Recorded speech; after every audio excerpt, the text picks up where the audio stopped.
Today we're hiking in Savanna Portage State Park on the aptly named Savanna Portage Hiking Club Trail and talking about Zeppelin in 63.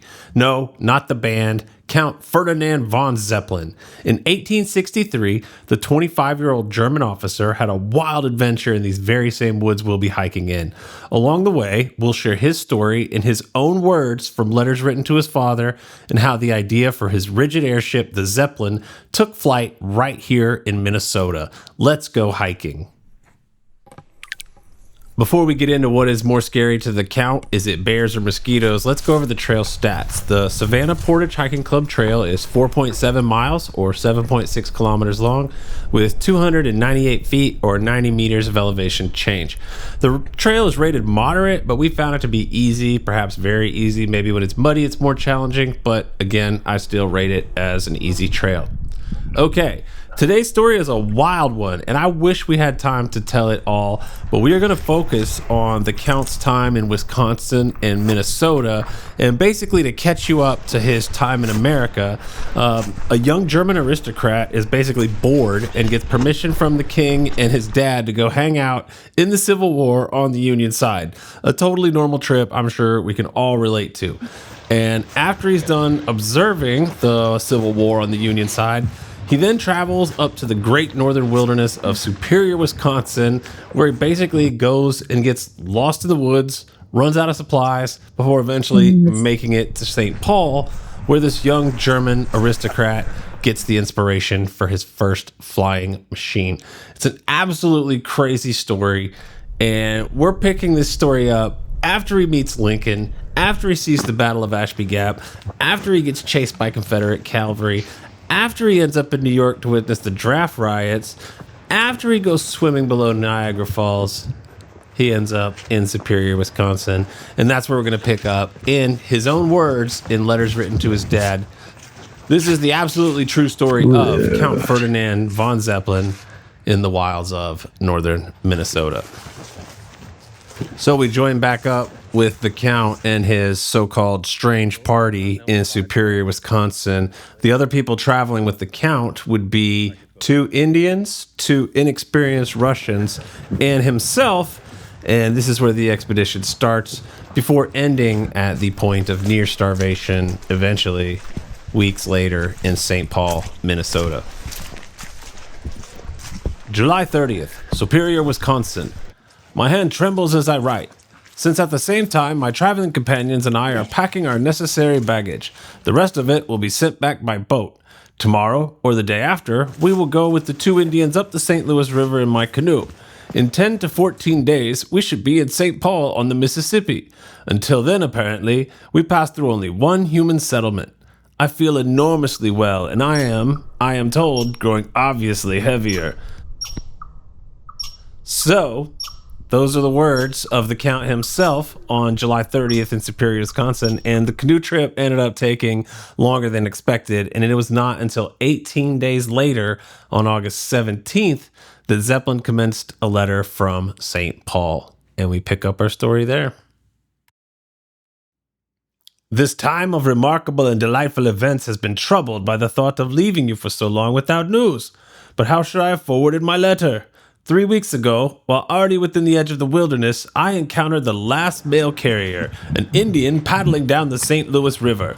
His speed and haste were such that he did not hear the warning calls and almost capsized our light birch bark canoe. 3 days ago in Crow Wing, the highest point on the Mississippi, we saw the first newspaper. So, one thing we have to understand about news and information and even mail during this time, in northern Minnesota during the 1860s, there wasn't a regular post office system once you left the settled towns. Mail moved the same way people and goods did, by canoes along the rivers and along the portages. So native mail carriers, often Ojibwe, would paddle long routes between outposts, and if you missed one, like Zeppelin did on the St. Louis River, you might have to wait weeks for another chance. That's why he didn't see a single newspaper until reaching Crow Wing, the first real settlement on the upper Mississippi. And another thing, why is he so interested in news while he's out on this trip? In 1863, Europe was looking very unsettled and volatile, so Zeppelin longed for news from back home, as he demonstrated in these letters to his father. All right, Let's continue on with his letter from August 17th. For 3 days we have been living in uncertainty. Probably you are laughing. May God grant that it be so, at our gullibility. But imagine our position. We lack all connecting links, all news about developments during the past 4 weeks, from mid-June to mid-July. And if that much heat has accumulated, little is needed to set the house afire. I am burning with eagerness to hear definite news. The surroundings here have somewhat lost their charm for me. My thoughts are abroad with you. Here you can tell Count Zeppelin is clearly homesick. He's clearly starting to feel the grind of traveling, and you can tell he wants to know what's going on back home in Europe. But now we're going to really get into what I find are the best parts of his letters, where he really describes what his experience was like in northern Minnesota. Still no news. Do not scold me for not having mailed yesterday's letter. You would not have received it any sooner. Tonight, I am adding only a few lines. The oppressive heat and traveling by stagecoach have made me too tired to accomplish more. Tomorrow, this letter accompanies me by steamboat to La Crosse. From there, it will continue its journey to the seacoast while I find my way to Chicago. I regret I cannot give you a description of our fortnight in the wilderness. The experiences are too many, the impressions too varied. There is the feeling you have when you know you are all alone in the midst of primitive, unspoiled nature. You can laugh, cry, shout, shoot, throw yourself into the rushing current of a river. You can set fire to the woods and no human soul cares about it.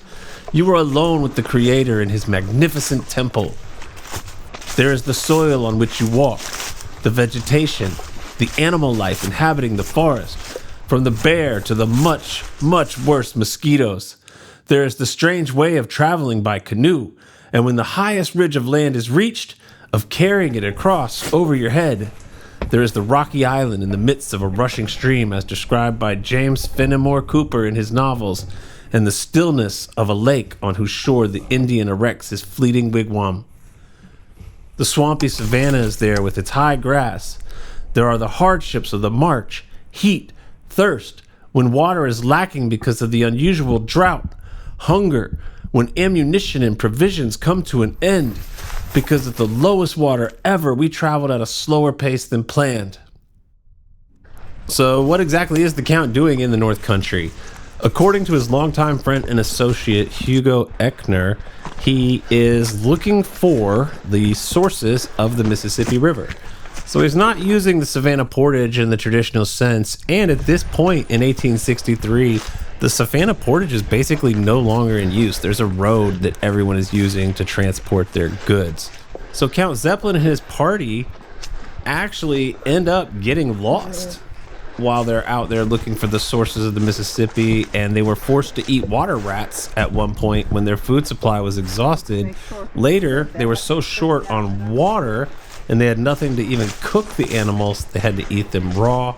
And when they say water rats, they're talking about muskrats. And Count Zeppelin and his companions were in very serious danger of dying from either hunger or thirst when they finally found their way to civilization and St. Paul.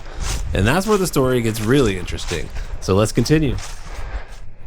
Today, my Russian companions are still claiming that a water rat is a good dish, although for my part, I did not enjoy it.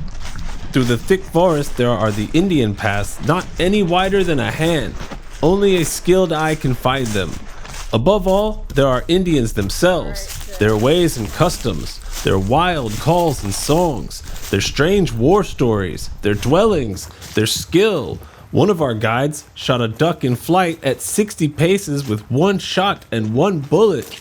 And what is more, there is the Indian language, which one can create the word shikabubu for eggs.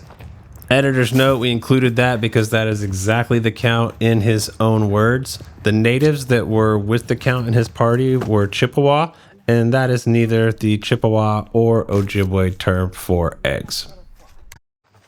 All right, we are at 2.5 miles. It has been absolutely beautiful day, a mix of sunny, overcast, like 55 degrees. Just beautiful.